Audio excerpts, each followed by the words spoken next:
माननीय सभामुख महोदय, हामी 2078-79 को विनियोजन विधेयक उप छलफल गरिरहेका छौं। यस सन्दर्भमा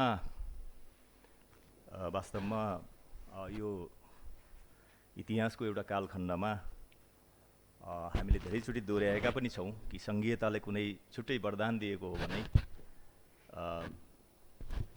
प्रदेशको संरचना नै नयाँ कुरा हो, प्रत्यक्ष देखिने गरेर अनुभूत हुने गरेर नेपालको उत्पत्तिदेखि र इतिहासको उत्पत्तिदेखि हामीले पाएको कुरा पनि यही हो। यद्यपि यो भित्र गणतन्त्र, संघीयता, धर्मनिरपेक्षता, समावेशी, समानुपातिक भनेर हामीले भन्ने गर्दछौं, तर यसको ठोस रूपमा सत्ताको लेभलमा देखिने कुरा भनेको, किनकि सङ्घ र स्थानीय तहको त पहिला नै यसको संरचना छँदै थियो। अब यसो हुँदाहुँदै पनि यसको अनुसार यो अहिलेको मात्रै कुरा भएन कि यो समग्र पोलिसीमा हामी कसरी विकास गरेर जाने, किनकि अब हामीले अहिले सिद्धान्त, उद्देश्य, प्राथमिकता र प्रमुख नीतिहरूमा केन्द्रित रहेर गरिरहेका छौँ र योभन्दा अगाडि हामीले 3वटा यस्तो खालको विनियोजन विधेयक हामीले पारित पनि गरिसकेका छौँ। तर यसलाई हामीले संघीयतासँग म्याच हुने गरेर, वास्तवमा त्यसको आत्मासँग, आधारभूत कुरासँग म्याच हुने गरेर कसरी विकास गर्न सक्छौँ भन्ने हामी सबैको लागि एउटा प्रश्नवाचक चिन्ह छ। हामीले समाजवाद भनेका छौँ र यो किताबमा पनि समाजवाद उन्मुख भनेर लेखिएको छ।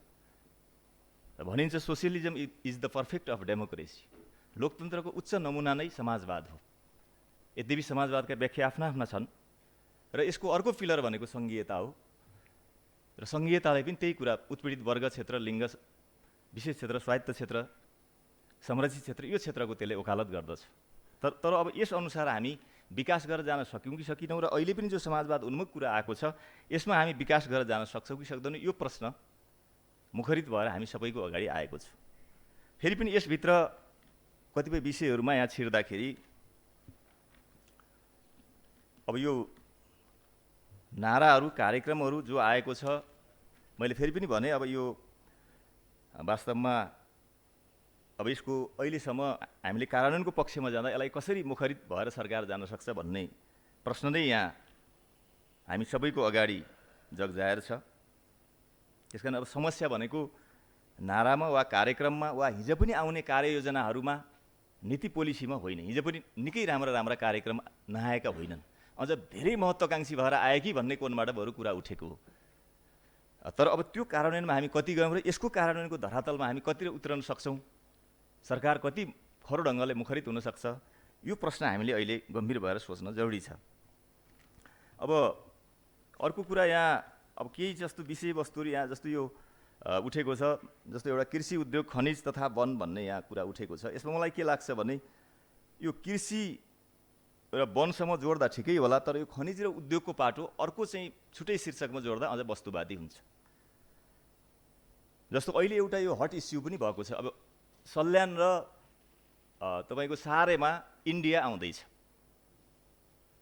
हामीले भन्दैछौँ federalism is the system of government in which the power is divided between central authority and various constituent units भन्ने हामीले जस्तो यसलाई चाहिँ विशेष क्षेत्र, स्वायत्त क्षेत्र, संरक्षित क्षेत्रको हामीले वकालत गर्छौँ। अब सबै आएर तपाईँको केन्द्र सरकारले सम्झौता गर्ने, यहाँको बालुवा लगिहाल्ने, यहाँको पानी लगिहाल्ने, यहाँको सबै तेल लगिहाल्ने, सबै लगिहाल्ने भने प्रदेशले गर्ने सम्झौता के हो? त्यहाँदेखि यो विषयमा पनि अहिले 2 नम्बर जस्तै गर्नुपर्छ या गर्नु पर्दैन त्यो सरकारको कुरा हो, होइन? जस्तो 2 नम्बर प्रदेशले के भन्यो भने जेसुकै गरे पनि हामी यहाँको चाहिँ बालुवा या सामग्री उठाउन दिँदैनौँ, हाम्रै नियन्त्रणमा राख्छौँ भन्ने कुरा छ। अब यहाँको सरकारले पनि त्यो मुखरित कहीँ न कहीँ त्यो आउन पर्यो कि जस्तो प्रदेश र जनताको पक्षमा हुने चाहिँ तपाईँको भौतिक सामग्री वा साधन स्रोतमा सरकार डग्ने छैन, चाहे त्यो अन्य प्रदेशसँगको सम्झौताको कुरामा होस्, चाहे अन्य चाहिँ तपाईँको अन्तर्राष्ट्रिय मामलामा होस् भन्ने कुरा यहाँ आउन पर्यो। किनकि अहिले अब यो ठुलो चाहिँ लफडा हुनेवाला छ, प्रदेशको बिचमा तपाईँको यो सामरिक केन्द्रहरूको बिचमा झगडा हुनेवाला छ र कयौँ सङ्घले चाहिँ तपाईँको निर्णय गरिदिने, प्रदेशले त्यसलाई चाहिँ अब मुखदर्शक भएर हेर्नुपर्ने यस्तो खालको एउटा खतरनाक स्थिति पैदा भइरहेको छ। किनकि हामी संघीयताको वास्तविक कार्यान्वयनमा सहकार्य, सहअस्तित्व र समन्वयको आधारमा हामी गरिरहेका छैनौँ। यो जसले हाने उसले जाने किसिमबाट अगाडि बढिरहेको छ। त्यहाँदेखि यो किसिमबाट यसलाई सरकारले अलिकति यो कुरा उठाउँदाखेरि राम्रो होला र अब जस्तो बालुवा गिट्टीकै कुरा या अरू कुरा छ भने पनि यसलाई जोडेर जाँदा सरकारको रोयल्टी पनि बढ्ला, अरू कुरा यहाँको चाहिँ तपाईँको समृद्धिमा पनि त्यसले टेवा पुग्ला, मलाई त्यस्तो लाग्छ।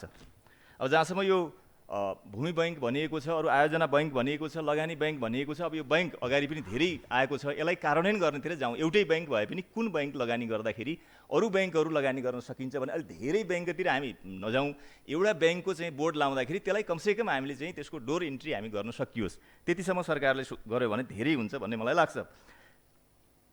अब कोभिडको विषयमा धेरै भन्नु केही छैन। अब खोपै लगाएपछि तपाईँको कोभिडै नाश भयो भनेपछि अरू यिनी चाहिँ यो लफडैतिर नलागे भयो, त्यस कारण चाहिँ अब सँगसँग समन्वय गरेर हुन्छ या अन्तर्राष्ट्रसँग गरेर हुन्छ, कहाँ गरेर हुन्छ, पर्दैले खोप लाउने, हाम्रो चाहिँ 17-18 लाख जनसङ्ख्या हो, खोप लगाएपछि अनि ढुक्कै भयो। त्यति भयो भने अरू संरचना बनाउने कुरा त हामीले छँदैछ।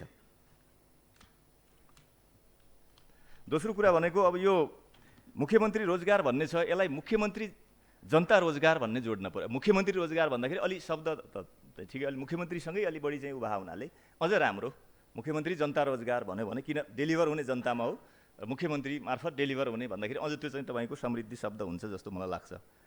अब अर्को कुरा, यहाँ जडीबुटीका कुराहरू यी सबै कुरा लेखिएका छन्, तर मेरो विचार मलाई के लाग्छ भने जस्तो अहिले मात्रै हामीले एउटा अप्पर कर्णालीलाई एउटा हब बनाउन सक्छौँ। जस्तो यार्सा गुम्बाको मात्रै कस्तो छ भने 25,000 नेपालको चान्चुन आजको मितिमा पर्छ भन्ने छ लोकल लेभलमा, त्यसको अन्तर्राष्ट्रिय मूल्य भनेको US डलरमा झन्डै 1.5 लाख त्यसको पर्दछ भने, त्यति मात्रै हामीले 5 जिल्लालाई अप्पर कर्णालीलाई बनायौँ भने, यति मात्रै सुरु गऱ्यौँ भने पनि यसले रोयल्टी तपाईँको वार्षिक 20,000 दिन सक्छ 1 किलो बराबर भन्ने छ।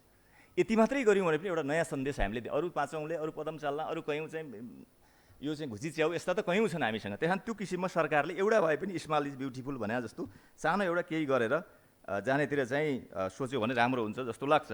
अर्को एउटा यो राउटेको विषय मात्रै यहाँ उठेको छ, यसलाई अल्पसङ्ख्यक सीमान्तकृत लोकप्रमुख भन्ने ठाउँमा राउटे मात्रै नभनेर राजी, राउटे, कुसुन्डा, बोटे सबै छ नि त यहाँ हामीसँग।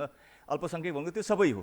अब राउटेको विषयमा हिजो मैले विशेष समय पनि अलिकति उठाएको थिएँ, त्यस कारण यो सबैको विषयमा तत्काल अहिले राजीको विषयमा के अरे राउटेको विषयमा एउटा स्थायित्वको लागि, बसोबासको लागि के गर्न सकिन्छ, त्यसको लागि तत्काल एउटा आयोग वा समिति गठन गरौँ सरकारबाट। उहाँहरूको कुरा के हो, अथवा बलात्कारका कुरा अहिले उठिरहेछन्, न्याय अन्यायका कुरा, खानपिनका कुरा, उहाँहरूको चाहिँ अब गुराँसे गाउँपालिकादेखि अहिले गुरुबाकोटसम्म पुग्नु भएको छ, जाने कहाँ हो, के हो सबै कुरा, परम्परागत सांस्कृतिक कुरा सबै जोडेर गर्नुपर्ने के हो, सरकारले एउटा चाहिँ तपाईँको आयोग वा समिति बनाएर त्यो आधारबाट कार्यान्वयन गर्यो भने यो अगाडि बढ्छ जस्तो मलाई लाग्छ।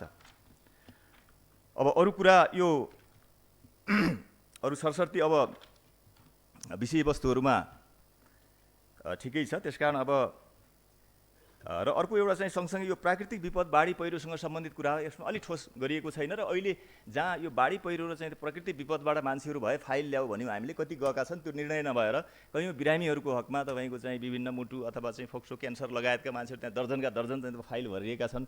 पहिला सरकारले एउटा स्पिडमा चाहिँ बोलेको पनि हो, त्यस कारण यसलाई पनि अलिक कार्यान्वयन गरेर गयो भने एउटा ठुलो मेसेज यसले दिन्छ। कोभिडले विभिन्न ढङ्गले थलिएका जनतालाई एउटा प्रकारमा थोरै भए पनि एउटा मलमपट्टि लगाउने कुराहरू हुनसक्छ।